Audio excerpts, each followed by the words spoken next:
Selamat siang Bapak Ibu dosen serta teman-teman sekalian. Perkenalkan kami dari kelompok 6 dengan saya Chelsea Olivia Simbolon dengan NIM 412 250 113. Saya Cika Puspitasari Simbolon dengan NIM 4122501104. Saya Nesha Nur Hidayah dengan NIM 4122501099. Saya Naziha Ramadanti dengan NIM 4122501111. Saya Safa Aurelia Marsa dengan NIM 4122501109. Pada kesempatan ini, kami akan mempresentasikan hasil Project Based Learning kami atau PBL yang berjudul Perancangan dan Implementasi Sistem Administrasi Perkantoran dan Berkelanjutan pada Batam Laundry Mart. Melalui proyek ini, kami melakukan observasi secara langsung di Batam Laundry Mart dan untuk menganalisis sistem administrasi yang sedang diterapkan, mengidentifikasi berbagai permasalahan yang ada, kemudian merancang solusi berupa sistem administrasi yang lebih efektif, efisien, dan berkelanjutan. Pada bab 1 jelaskan mengenai latar belakang pelaksanaan proyek. Administrasi perkantoran memiliki peran yang sangat penting dalam mendukung kelancaran operasional suatu perusahaan. Sistem administrasi yang baik akan membantu proses pencatatan data, pengolahan dokumen, pelayanan pelanggan, hingga pengambilan keputusan oleh perusahaan. Berdasarkan hasil observasi, Batam Laundry Mart masih menghadapi beberapa permasalahan seperti pencatatan transaksi yang masih sederhana, pengelolaan arsip yang sebagian besar masih berbentuk fisik, belum adanya SOP yang terdokumentasi secara lengkap, serta belum diterapkannya sistem pengukuran kinerja menggunakan KPI. Oleh karena itu, tujuan proyek ini adalah menganalisis sistem administrasi yang sedang berjalan, menyusun perencanaan SOP, memperbaiki sistem administrasi perusahaan, serta memberikan rekomendasi agar administrasi menjadi lebih efektif, efisien, dan berkelanjutan. Pada bab 2 dijelaskan mengenai profil Batam Laundry Mart sebagai perusahaan dagang yang bergerak di bidang penjualan perlengkapan laundry dan kebutuhan rumah tangga. Produk yang dijual meliputi deterjen, pewangi pakaian, pemutih, plastik laundry, hanger, dan berbagai perlengkapan laundry lainnya. Perusahaan yang memiliki komitmen untuk menyediakan produk berkualitas dengan harga yang terjangkau, menjaga ketersediaan stok barang, serta memberikan pelayanan yang ramah, cepat, dan responsif kepada pelanggan. Selain itu, Batam Laundry Mart juga terus mengembangkan usahanya melalui peningkatan kualitas pelayanan, penambahan variasi produk, serta pemanfaatan media promosi agar mampu memenuhi kebutuhan pelanggan secara profesional. Pada bab 3, kami melakukan analisis terhadap sistem administrasi dan manajemen perkantoran yang diterapkan di Batam Laundry Mart. Hasil analisis menunjukkan bahwa perusahaan telah menggunakan berbagai dokumen administrasi seperti nota transaksi, laporan penjualan, data stok barang, invoice pembelian, purchase order, bukti pembayaran, data pelanggan, laporan keuangan sederhana, serta dokumentasi pemesanan melalui WhatsApp. Dalam sistem kearsipan, dokumen sudah dipisahkan berdasarkan jenisnya, sehingga memudahkan pencarian data. Namun, sebagian besar arsip masih berbentuk fisik, sehingga memiliki risiko rusak maupun hilang. Dari sisi tata ruang, area pelayanan pelanggan, gudang, dan administrasi telah dipisahkan sesuai fungsi sehingga aktivitas operasional menjadi lebih tertata. Untuk komunikasi bisnis perusahaan, memanfaatkan WhatsApp sebagai media utama komunikasi dengan supplier maupun pelanggan karena lebih cepat dan mudah digunakan. Selain itu, kami juga menganalisis pengawasan anggaran dan produktivitas perusahaan. Kami menemukan bahwa pencatatan keuangan masih dilakukan secara manual. Penggunaan kertas dan listrik masih cukup tinggi, serta perusahaan belum menerapkan KPI maupun balance scorecard sebagai alat evaluasi kinerja.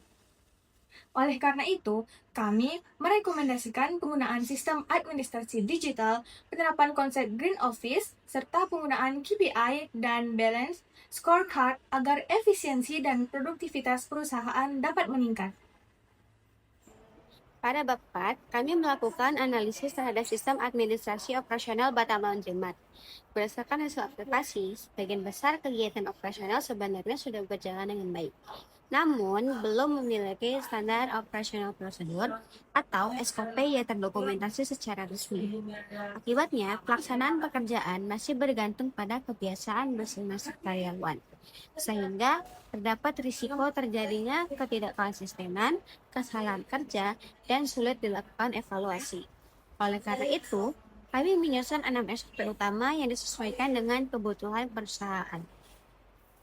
Yang pertama, SOP pengelolaan persediaan dibuat karena proses pengecekan stok masih sederhana sehingga terdapat resiko kekurangan maupun kelebihan stok. SOP ini mengatur proses pengecekan stok harian, pencabutan barang, baik masuk dan keluar, evaluasi stok minimum hingga penyusunan laporan persediaan. Yang kedua, SOP pembelian dan penerimaan barang dirancang karena proses pemesanan kepada supplier belum memiliki prosedur yang baku. SOP ini mengatur pembuatan purchase order, pemeriksaan kualitas dan kuantitas barang saya terima, serta prosedur retur apabila barang tidak sesuai dengan pesanan. Yang ketiga, SOP operasional perusahaan dibuat untuk menstandarkan seluruh aktivitas harian, mulai dari membuka toko, menata produk, melayani pelanggan, melakukan transaksi, membuat laporan harian, hingga menutup operasional.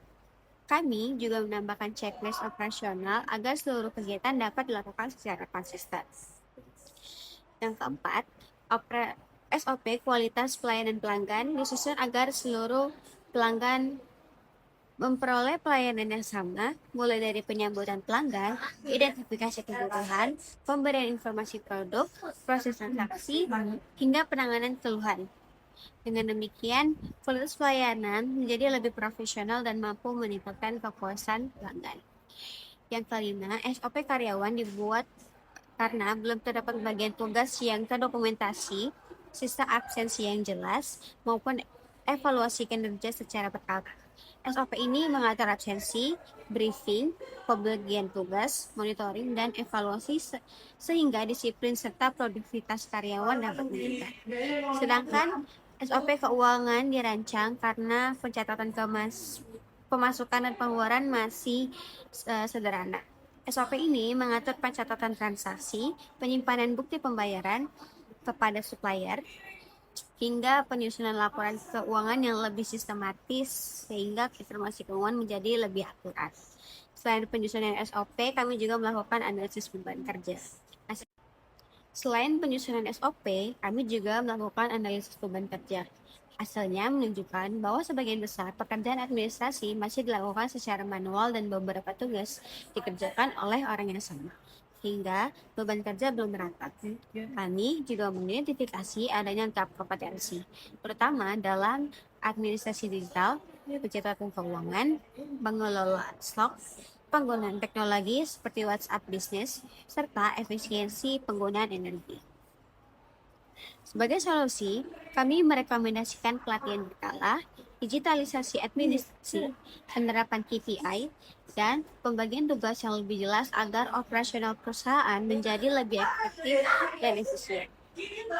Pada bab 5 dijelaskan proses implementasi dari sistem administrasi yang telah dirancang.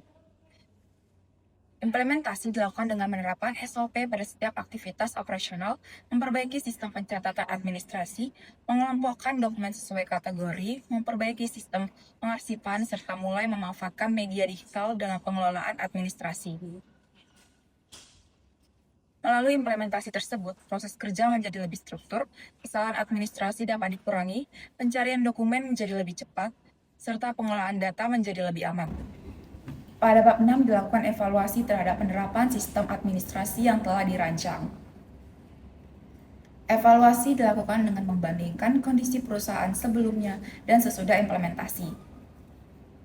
Hasil evaluasi menunjukkan bahwa pencatatan administrasi menjadi lebih rapi, pengelolaan stok menjadi lebih mudah dipantau, pelayanan pelanggan menjadi lebih baik, serta koordinasi antar bagian menjadi lebih efektif. Namun demikian, perusahaan masih perlu mengembangkan penggunaan aplikasi administrasi digital, meningkatkan kompetensi karyawan, serta menerapkan evaluasi kinerja secara berkala menggunakan KPI agar hasil yang diperoleh semakin optimal. Pada bab 7 disampaikan bahwa Batam Laundry Mart sebenarnya telah memiliki sistem administrasi yang cukup baik dalam mendukung operasional perusahaan. Namun masih terdapat beberapa aspek yang perlu ditingkatkan seperti digitalisasi administrasi, pengelolaan arsip, standarisasi SOP, pengawasan anggaran, serta pengukuran kinerja karyawan. Melalui proyek ini kami berhasil menyusun rancangan sistem administrasi perkantoran berkelanjutan yang meliputi penyusunan SOP, penerapan KPI, dan balance scorecard, perbaikan tata ruang kantor, sistem korespondensi, serta pengembangan administrasi berdasarkan fungsi manajemen yaitu planning, organizing, auditing, dan controlling. Harapannya, rancangan ini dapat membantu Batam Laundry Mart meningkatkan efektivitas operasional, efisiensi kerja, kualitas pelayanan, serta mendukung keberlanjutan perusahaan di masa yang akan datang. Demikian pemaparan hasil proyek Best Learning kami mengenai perancangan dan implementasi sistem administrasi perkantoran berkelanjutan pada Batam Laundry Mart. Kami berharap hasil proyek ini dapat memberikan manfaat bagi Batam Laundry Mart sebagai masukan untuk pengembangan sistem administrasi sekaligus menjadi penerapan ilmu administrasi perkantoran yang telah kami pelajari selama perkuliahan. Terima kasih atas perhatian Bapak dan Ibu dosen serta teman-teman sekalian. Mohon maaf apabila terdapat kekurangan dalam penyampaian kami. Wassalamualaikum warahmatullahi wabarakatuh.